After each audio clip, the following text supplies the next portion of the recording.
1981년 겨울, 하늘은 하루 종일 무겁게 내려앉아 있었다.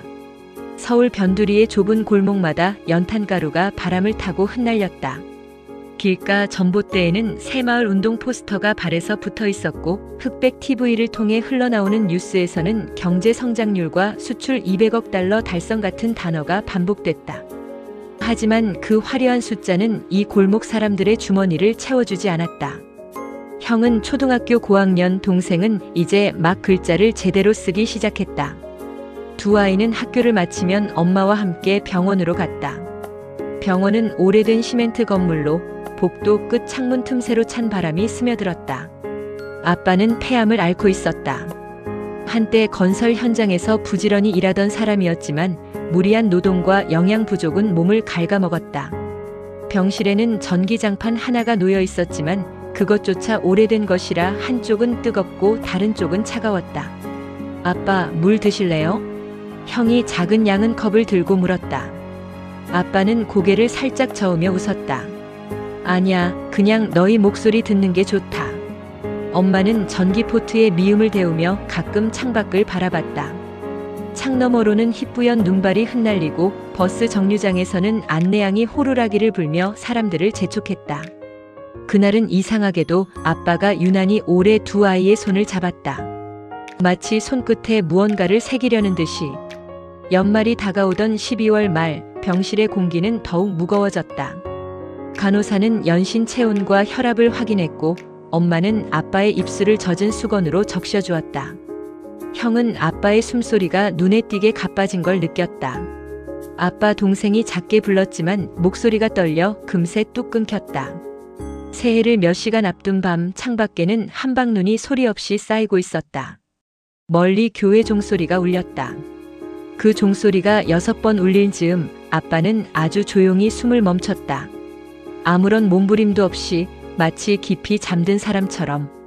엄마는 울지 않았다. 대신 아빠의 손을 두 손으로 감싸 쥐고 한참을 움직이지 않았다. 형은 그 모습을 보며 울음보다 더 무거운 감정을 처음 배웠다. 작은 장례식장은 형광등 불빛이 희미했고 겨울 바람이 문틈으로 스며들었다. 친척들과 동네 사람들이 모여 있었다. 이제 애들은 어떻게 하냐? 아직 젊으니까 재혼해야지. 그런 말들이 속삭이듯 오갔다. 형은 그 말들이 다 들렸다. 엄마는 단정하게 상복을 입고 아빠 영정 앞에 서서 묵묵히 절만했다. 눈물은 보이지 않았지만 얼굴빛은 하얗게 질려 있었다. 밤이 깊자 사람들은 하나둘 돌아갔다. 남은 건 향냄새와 차가운 공기뿐.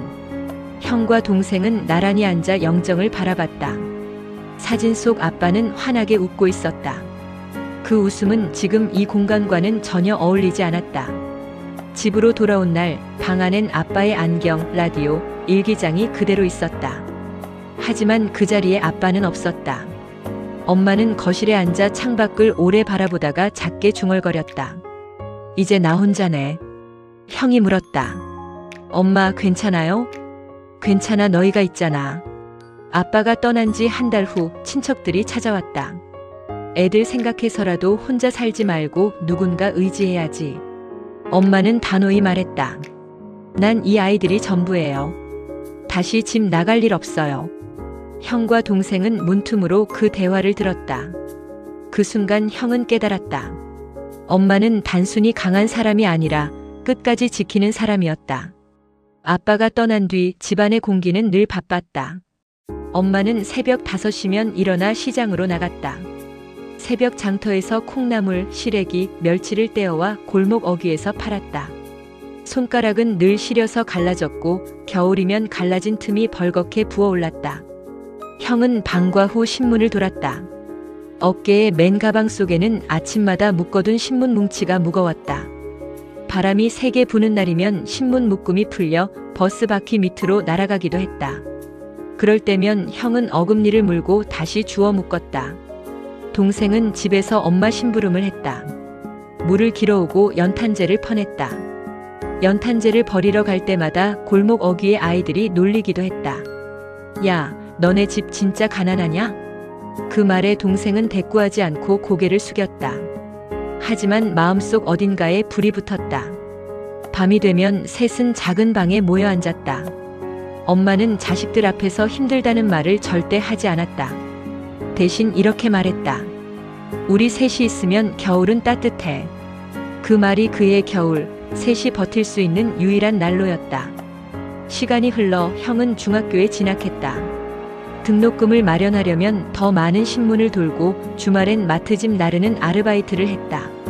그러나 책을 놓지 않았다.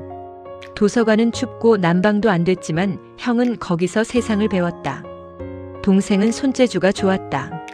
중학교를 마치자마자 동네 정비소에 취직했다. 처음엔 걸레질과 바닥 청소만 했지만 엔진을 열어보는 시간이 늘어날수록 기계의 구조가 머릿속에 그려졌다. 정비소 사장은 혀를 찼다. 이놈 기계랑 대화하는구만. 엄마는 두 아들을 보며 말했다. 하나는 머리로 하나는 손으로. 둘 다 길을 찾으면 돼. 형은 고등학교에 다니며 공부와 아르바이트를 병행했다. 새벽에 신문을 돌고 오후엔 과외를 했다. 졸린 눈으로 교과서를 펼쳐놓고도 포기하지 않았다. 동생은 정비소에서 점점 기술자로 자리 잡았다. 기름 냄새가 스민 작업복, 쇠 부딪히는 망치 소리, 엔진의 굉음이 하루를 채웠다. 손톱 밑엔 항상 기름때가 끼었지만 그 손은 점점 더 숙련돼 갔다. 엄마는 가끔 밤에 두 아들의 손을 번갈아 잡았다. 한 손은 펜 굳은 살, 다른 한 손은 스패너 굳은 살이 잡히는 손. 그 온기에 엄마는 숨을 고르고 다시 다음 날을 준비했다. 1989년 형은 고등학교를 졸업하고 대학에 합격했다. 장학금과 학원 강사 아르바이트를 병행하며 법학을 공부했다. 동생은 군대를 다녀온 뒤 대출과 모은 돈을 보태 작은 정비소를 열었다. 철제 셔터를 올리는 첫날, 엄마가 손수 김밥과 떡을 싸왔다. 형은 책상 위에서, 동생은 리프트 아래에서 각자의 길을 달렸다. 저녁에 셋이 모이면 여전히 된장국이 식탁 중앙에 있었다. 몇 년 뒤 형은 사법시험에 합격했다. 공중전화로 엄마에게 전화를 걸었다. 엄마, 나 됐어. 수화기 너머로 잠시 정적이 흐른 뒤 엄마가 울먹이며 말했다. 아빠가 있었으면 얼마나 좋아했을까. 동생의 정비소는 동네에서 소문이 났다. 그의 손을 거친 차는 다시 고장이 잘 나지 않았다. 단골이 늘고 입소문은 멀리까지 퍼졌다. 1995년 봄, 엄마가 병원에 입원했다. 오래된 피로와 무리로 간이 약해졌다. 형과 동생은 번갈아 병실을 지켰다. 형은 엄마 손을 잡고 말했다. 엄마, 이제 일 안 해도 돼. 우리 둘이 벌어서도 남아. 동생이 웃으며 덧붙였다. 엄마 차는 내가 평생 공짜로 고쳐줄게. 엄마는 두 아들을 번갈아 보았다. 눈과 주름 속에 젊은 시절보다 더 깊은 빛이 번졌다. 너희가 나한테 준 봄이야. 그해 봄, 병원 창가에서 벚꽃이 흩날렸다. 엄마는 그 모습을 오래 바라봤다. 10년 전 혹독한 겨울 속에서 버티자고 약속하던 그때와 닮아 있었다.